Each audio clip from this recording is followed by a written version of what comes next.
Good afternoon, Packers fans. Aaron Nagler here with your Packers Daily Chat, coming to you live on the Cheesehead TV social channels. It's Thursday, and Aaron Rodgers has emerged from the darkness. That's right. ESPN reporting that he has left the four-day darkness retreat. The ESPN reporter spoke to the owner of the facility where Rodgers was staying, and he has indeed vacated the premises. So we wait on pins and needles to see what Aaron Rodgers thinks he wants to do going forward. Now, is there a time frame for this? Is there a timetable? Do we know anything about when he might make this decision? No. All we know is that the Packers would prefer whatever decision gets made gets communicated to them prior to the start of the new league year, which is a few weeks away yet. So we could be sitting here a while, people. Just another day in the ever-turning world of Aaron Charles Rodgers. In the meantime, if you're looking for something to do, I'll be taking on Tyler Herrick right here on the YouTube channel tonight. The intern versus the co-founder, Madden Bowl, here on the Cheesehead TV YouTube channel. Tyler's got to be put in his place, man. He's been talking mad smack about Madden. So going to let the young buck have a run and see how he does. So seriously, though, it's going to be a lot of fun. We're going to be throwing down, playing Madden, talking shit, talking ball. Hope you can grab a beer and drop by. Ryan, thanks for the super chat. Let me know when the Rodgers drama is over. I'm ready for Brewer season. You and me both, brother. I feel that in my bones. I feel that. Go Nags and Team Tyler back to back in the chat. That sounds about right. Trade Aaron Rodgers to the Raiders for Waller. You need a lot more back than Waller. You're going to be trading Aaron Rodgers. Wouldn't be surprised if the Packers made an inquiry trying to get Waller in a package if they were to deal with the Raiders. Although there was just an article that dropped about 5 minutes ago that I saw from one of the SI folks who covers the Raiders regularly, saying that the Raiders have moved off trying to get Aaron Rodgers, which is kind of funny because it's like, what time frame, what deadline are they worried about? New league year doesn't start until they can't negotiate until March 13th,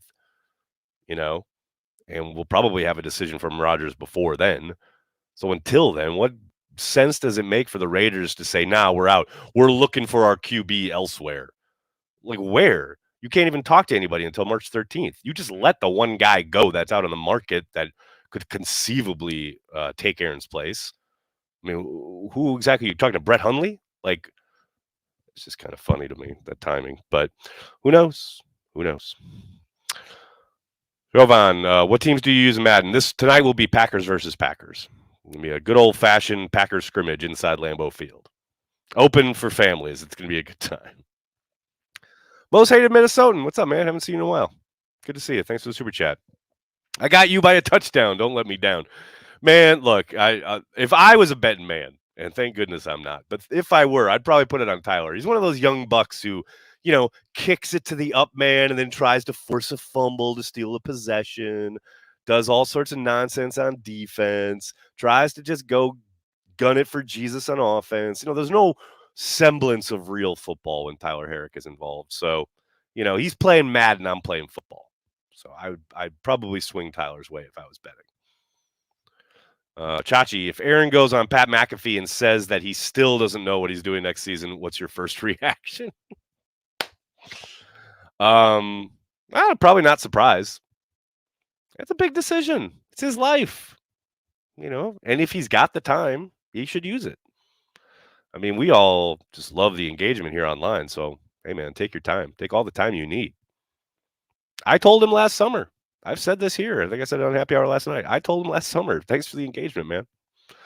More stuff he does in the offseason, the more kind of drama, uncertainty he creates, it's better for all of us, at least in the content-making business. So, Godspeed. God bless him. Will the Madden game feature Love versus Aaron Rodgers? No, I actually did that on the Cheesehead TV Twitch channel, though, a couple months ago. Although I will say Tyler kind of tipped his hand a little bit last night when we did a scrimmage, and he used Jordan Love in certain situations as his ability to get outside the pocket, kind of the RPO stuff. I see you, Tyler, and I know that's probably just misdirection, but it was kind of funny.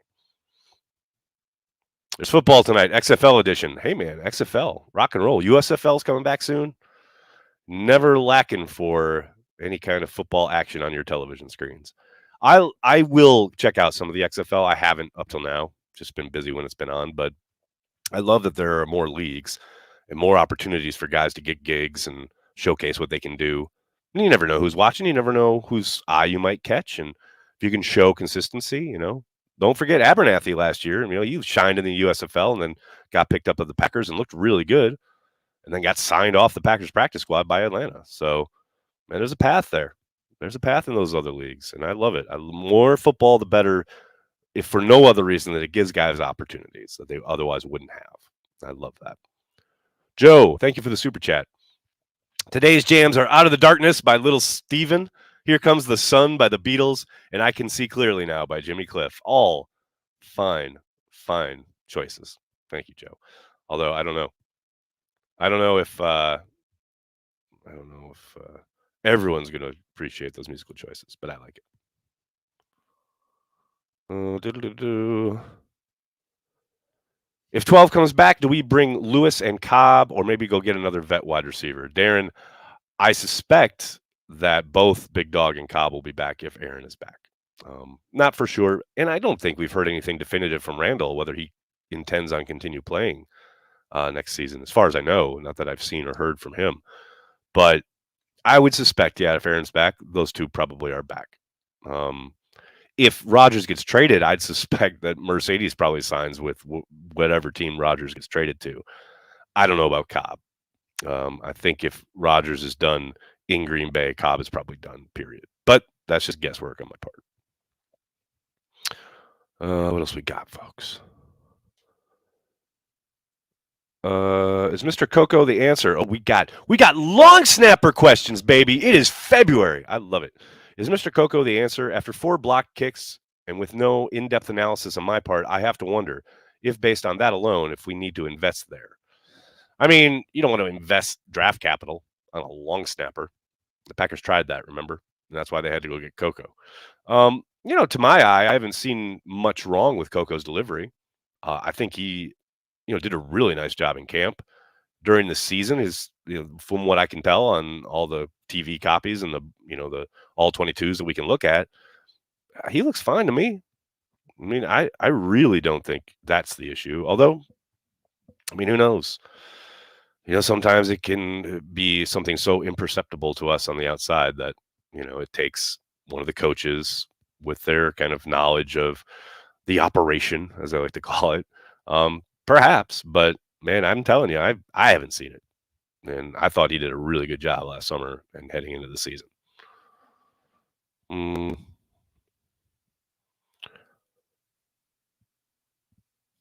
Josh taking umbrage. He said, meaning Rodgers, on Pat's show, that the retreat wasn't just to determine whether he wants to play. Again, fans and media expecting things from someone that they don't have any right to demand.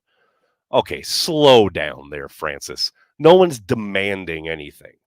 All right, I know that's how you're reading it, and that's how you're ingesting it from whether it's this chat or on Twitter or wherever you're watching a YouTube video or whatever. No one's demanding an answer from Aaron Rodgers. We'd like an answer sooner rather than later, so we know what the fuck is up. Yeah, no doubt.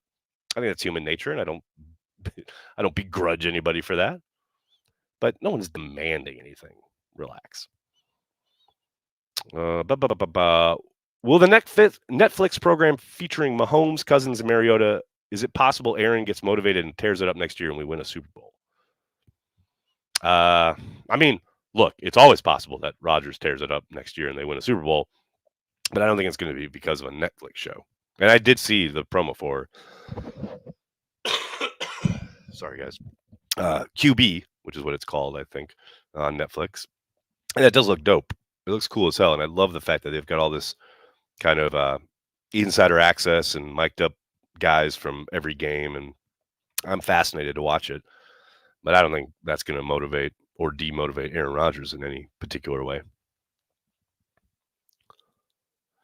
Oh, War Beniger. Yes, Madden stream tonight, 8:30 on YouTube. 8:30 p.m. Now, that's like my guy Tyler talking now. He's talking a big game. Like I told him, let's just put it up on the Twitch stream, on the Twitch channel. And he was like, no, I can put it on YouTube. So, If it's not on YouTube, you can blame Tyler. But yes, 8:30 p.m. Eastern on the YouTube channel. Be ready. Oh, Big B, you are out of order, young man. More overrated band, the Beatles or Pink Floyd? Sir, neither one of them is overrated at all. Not even close. Not even a like, skosh overrated. Yeah. Who is the kicker next season? Now that's a good question, Daniel. I suspect Ahmed's probably got the inside track. He looked really good when they picked him up last summer. It's really unfortunate that he got hurt in warm-ups of all things against the Vikings when he was set to do the handle kickoff duties. But yeah, I think he's got a shot at it. I think they'll probably bring in a guy or two to give him some competition, but I think they really liked him, and we'll see if he can, if that injury isn't long term or lingering or what have you. Yeah, I think he's got a shot. Like I said, he looked really good last year. What else we got? Oh, I love these. Brandon saying Aaron Rodgers ain't winning a Super Bowl ever again. I mean, the odds are long. I'll give you that. But saying never, that's kind of silly, man. NFL is crazy, man. Crazy town. Nags, what are gadget players to you and why do they not get fully integrated into the game plan?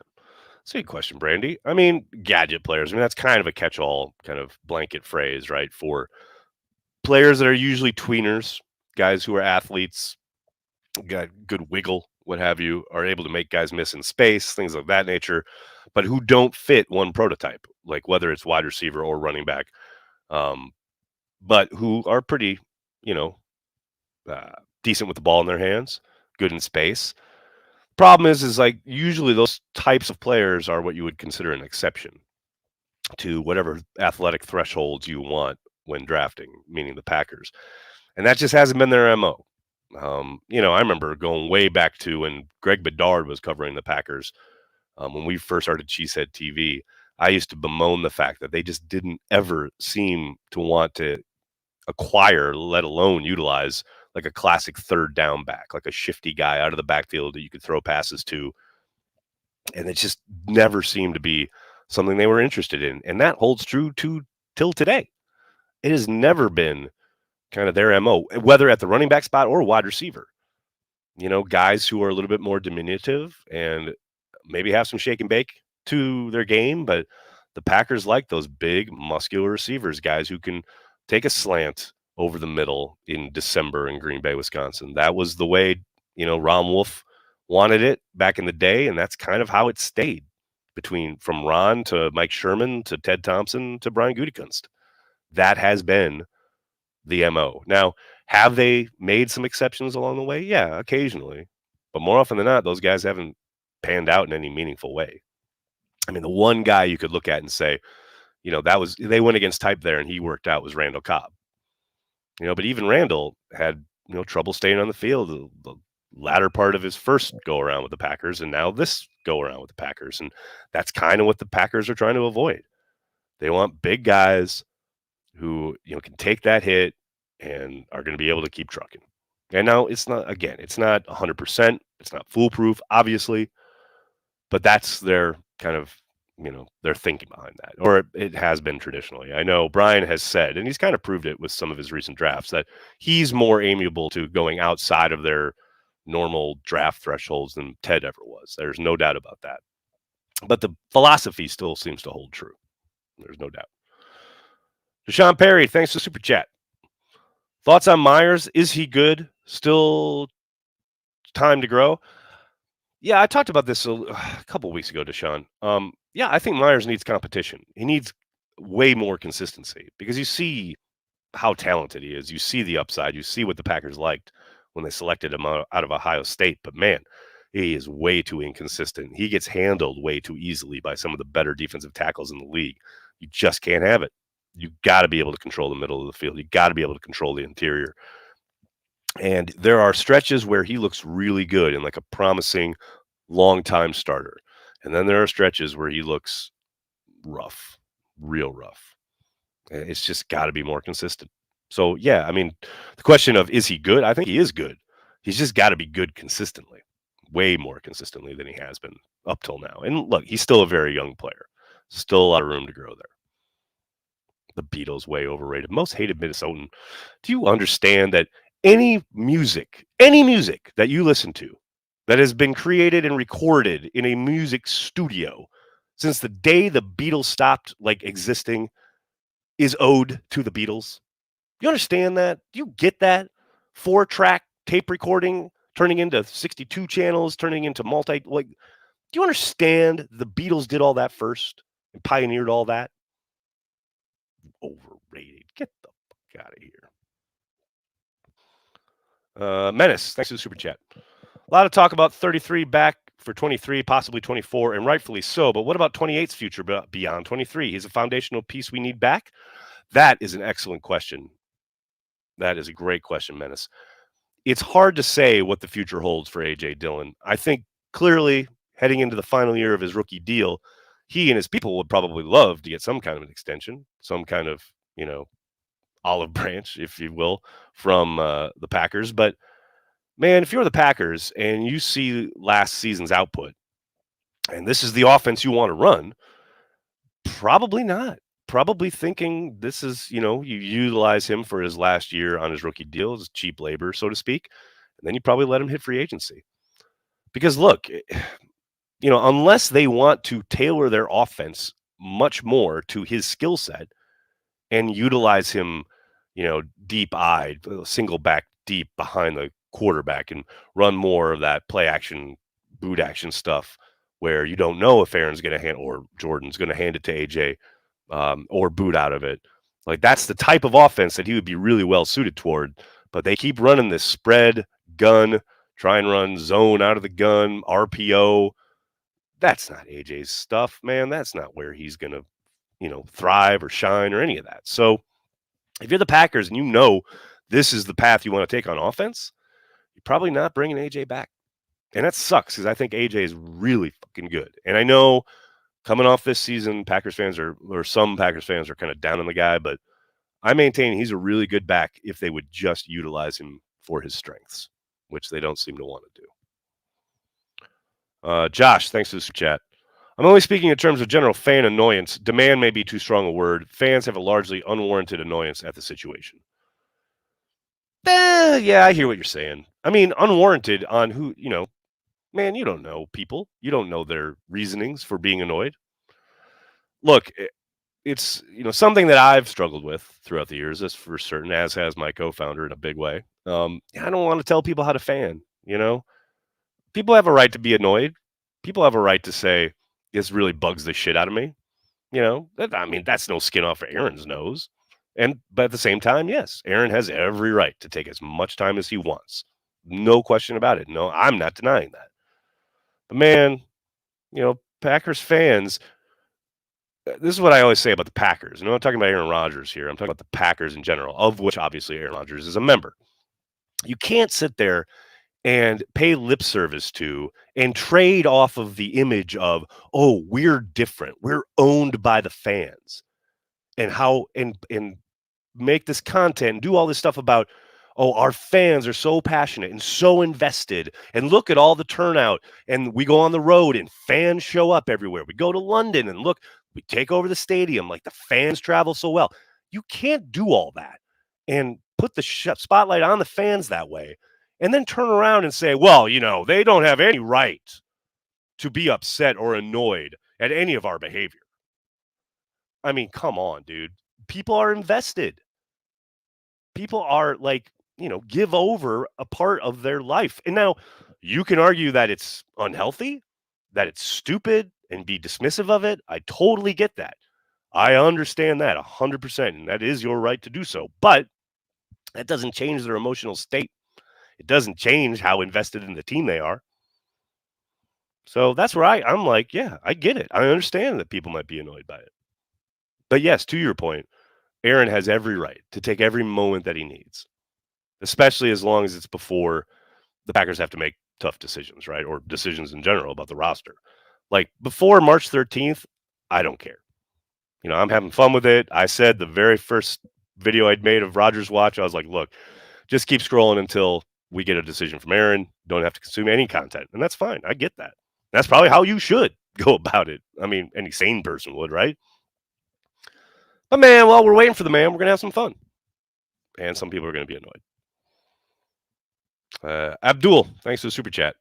Hey, Aaron, any chance Rodgers retires and then unretires a la Favre? How do you see a Packers handling that? Oof, that's a really good question. That's not something I've thought about a lot. I would say I'd be surprised. I think with how kind of thoughtful and I don't know, I don't want to say deliberate, but how careful Aaron seems to be about this kind of thing and how he does take time to step back and I don't know. I'd be surprised if he unretired. However, if he did retire and then unretire, and the Packers had made the move to Jordan at that point, I think you'd have the exact same outcome you had last time around. I think you'd have the Packers saying, "Well, we appreciate you want back, but we've moved on to Jordan Love," and then that would be a discussion about where he should be traded. But that's a great question, man. That's something I hadn't thought of. Michael, thanks for the super chat. I suck at Madden now, but anytime you want to play on the PS2, let me know. I was a beast back in the day with Amon Green. Dude, those Amon Green teams were awesome. I used to play my buddy Travis down at North Carolina School of the Arts where Corey and I met. Travis and I used to have battles on the Dreamcast and the PlayStation. Oh, that shit was great, man. Good stuff. Packers Total Access. What's up, man? Thanks for the super chat. Kenny Clark at $23 million this year. Worth it? I'm always going to say yes because I love Kenny, but I have zero doubt that they will touch his contract. I think for the second year in a row, you'll see some kind of restructure to bring not only his cap hit down, but kind of the structuring of the deal in totality. But to me, yeah, hell, $33 million. I love Kenny. Brandon, thanks for the super chat. If you could add a player from another spot to the team next year, who would you take a chance on? If you could add a player from another sport. That's a fun question. Man, I'd any sport. I don't know, man. I'd probably take oh no, who's the guy? Who's the kid from Man City? The big, tall, Scandinavian looking guy. I can't remember his name right now. I'll take him as a tight end. How's that? Most hated. Thanks for the super chat. I'm a musician, so I get how you can think that way. I'm a musician too, buddy. I don't think that way. That's the truth, man. Don't be coming in here disrespecting George Martin like this. My goodness. You and I are gonna have a chat, most hated. We gotta take this into the depths, my friend. My goodness. All right, buddy. I'm gonna have to get going. I can't thank you enough. Most hated. Nothing but love, man. I love you. Thank you, everybody. Please join me tonight as Tyler beats my ass at Madden. It's going to be a lot of fun. If you can't make it, totally understand, but please do hit like on this video, subscribe to the channel, and then tell your friends and tell your family, Cheesehead TV. We are devoted to Green Bay Packers fans worldwide. Thanks a lot, everybody. Hopefully, I'll see you tonight on Madden. Go, Pack, go.